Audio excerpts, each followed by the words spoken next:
नमस्ते। हम जिस बस में यात्रा करते हैं, हमें नहीं पता होता है कि वो बस का चालक मतलब ड्राइवर कौन है। फिर भी हम उसमें आराम से बैठ के रिलैक्स करते हैं और वेट करते हैं कि कुछ ही समय में हम अपने गंतव्य तक पहुँच जाएँगे।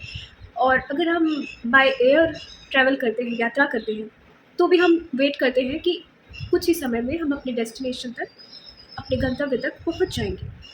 आराम से।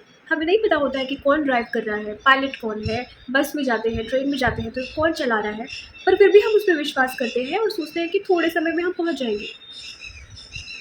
पर फिर हम अपनी जीवन यात्रा में ईश्वर पर, जो कि हमारे जीवन रूपी जो नाव है, उसका जो चालक है, जो ईश्वर है, उस पर क्यों नहीं विश्वास कर पाते? क्यों हम उस पर सब कुछ छोड़कर रिलैक्स नहीं कर पाते और ये नहीं सोच पाते कि एक ना एक दिन तो हम अपने गंतव्य तक पहुँच ही जाएँगे?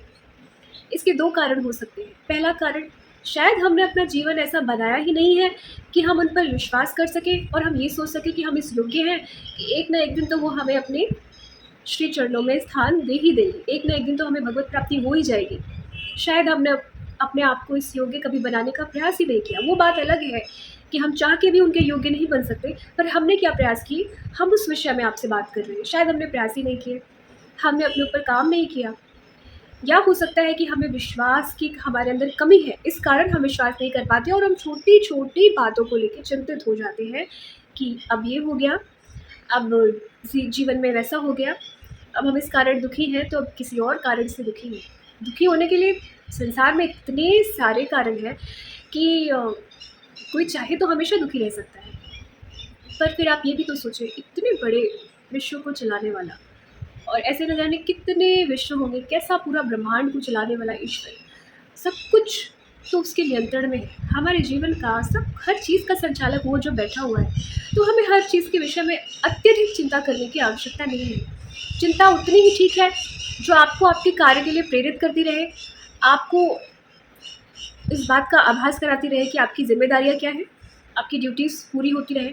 पर वहाँ चिंता गलत है, जहाँ पर अत्यधिक हो जाती है और हम अपने मन को, अपने शरीर को क्षति पहुँचाने लगते हैं। तो यदि आप उसी तरीके से रिलैक्स करना चाहते हैं अपनी यात्रा में, जैसे आप ट्रेन में करते हैं, बस में करते हैं, बाय एयर करते हैं, उस तरीके से अगर आप अपनी जीवन यात्रा में रिलैक्स करना चाहते हैं, तो अपने जीवन को एक योगी की भांति जीना शुरू कर दीजिए। योग का मतलब होता है समत्व या फिर बैलेंस। अगर आप अपने जीवन को एक योगी की भांति जीना शुरू कर देंगे, हर चीज़ को बैलेंस में रखेंगे, ना बहुत अधिक खुशी मिल गई तो उत्साहित हो जाना, ना दुःख मिल गया तो बहुत अधिक निराश हो जाना, तो आपका जीवन आसान हो जाएगा। आप सहज भाव को प्राप्त कर सकेंगे, आप सहज आनंद को प्राप्त कर सकेंगे। इसीलिए अति किसी पे भी ना रखिए, बैलेंस में रहिए। जीवन सुंदर है, कठिन है, पर फिर भी मैं कहूँगी कि सुंदर है। इसकी कठिनता में भी सुंदरता है, इसकी सरलता में भी सुंदरता है और जब ये बड़ा ही दुष्कर प्रतीत होता है, बड़ा ही भयावह प्रतीत होता है, तो उसमें भी सुंदरता है, क्योंकि उसमें भी प्रभु की कोई न कोई सुंदर योजना होती है।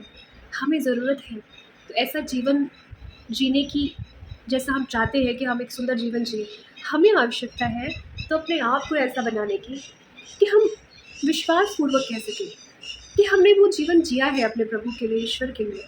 तो हमें विश्वास हो कि अंत समय में, अभी ना सही तो अंत समय में वो हमें लेने तो ज़रूर आएँगे। हमें अभी ना सही तो अंत समय तक भगवत प्राप्ति तो ज़रूर हो जाएगी। तो अपने सुख और का निमित्त जो है वो ईश्वर को बनाएँ। अपने सुख की, अपने आनंद की ज़िम्मेदारी स्वयं लें और इधर-उधर की अनिश्चित चीज़ों के बल पर नहीं, उसके बल पर जो सनातन सत्य है, अर्थात ईश्वर के बल पर खुश रहने का, आनंद में रहने का प्रयास करें, उससे जुड़ें। ओम शांति।